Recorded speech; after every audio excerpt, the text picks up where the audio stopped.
गांव की औरतें जितिया व्रत करने की तैयारी कर रही थी। उन्हें देखकर चील का भी मन व्रत करने का कर गया और फिर चील ने सारा वाक्य सियारिन को सुझाकर सुनाया। तब दोनों ने तय किया कि वह जितिया का व्रत करेंगे। लेकिन अगले दिन जब दोनों ने व्रत रखा तो सियारिन को भूख और प्यास दोनों लगने लगी।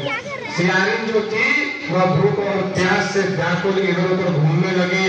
व्रत के दिन गांव में किसी की मृत्यु हो गई और यह देखकर सियारिन के मुंह में पानी आ गया। और फिर सियारिन ने अध जले शव को खाकर अपनी भूख को शांत किया। वह भूल गई कि उसने जितिया का व्रत रखा है। वही चील ने पूरे निष्ठा और मन से जितिया का व्रत और पालन किया। चील और सियारिन ने अगले जन्म में सगी बहन बनकर एक राजा के घर में जन्म लिया। जो चील थी वह बड़ी बहन बनी और सियारिन छोटी बहन। दोनों का विवाह राजा के घर में हुआ। चील ने 7 बेटों को जन्म दिया और वही सियारिन के बच्चे जन्म लेते ही मर जाते। अनमोल को बोल दो। और ऐसे में अपनी बहन को सुखी और खुश देखकर सियारिन अंदर ही अंदर जलने लगी और उसने चील के 7 बेटों को मरवा दिया।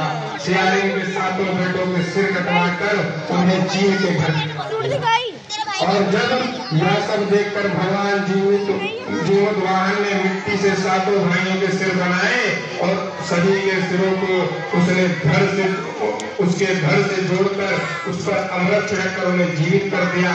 वही जो कटे सिर सियारिन ने भेजे थे वह सब फल में बदल गए और अपनी बहन से रोने की आवाज न सुनकर सियारिन व्याकुल हो उठी और वहां जाकर सारा माजरा जानने पहुंच गई। सियारिन सारी बातें जब चील को बताई, कहते हैं कि तब चील ने उसे पिछले जन्म की सारी बातें बताई और तब जैसे सुनकर सियारिन को अपनी गलती का पश्चाताप हुआ। चील ने कहा कि हम दोनों ने व्रत रखा था और बड़े ही अच्छे से व्रत कर रहे थे और तुमसे तो भूखा रहा ही नहीं जाता था और तुम उस दिन अपनी भूख को बर्दाश्त नहीं कर पाई और जाकर जितिया व्रत को तोड़ दिया था, बीच में खंडित कर दिया था और उसी कारण से आज तुम्हारे साथ ऐसा हो रहा था। तुम्हारे बच्चे जो भी जन्म लेते थे वो मर जाते थे और मैंने 7 बेटों का जन्म दिया, लेकिन तुमसे यह भी देखा नहीं गया और तुमने इस प्रकार करके मेरे बेटों के साथ में किया। और यह सब बातें सियारिन को पता चली तो उसे बहुत ही पश्चाताप होने लगा।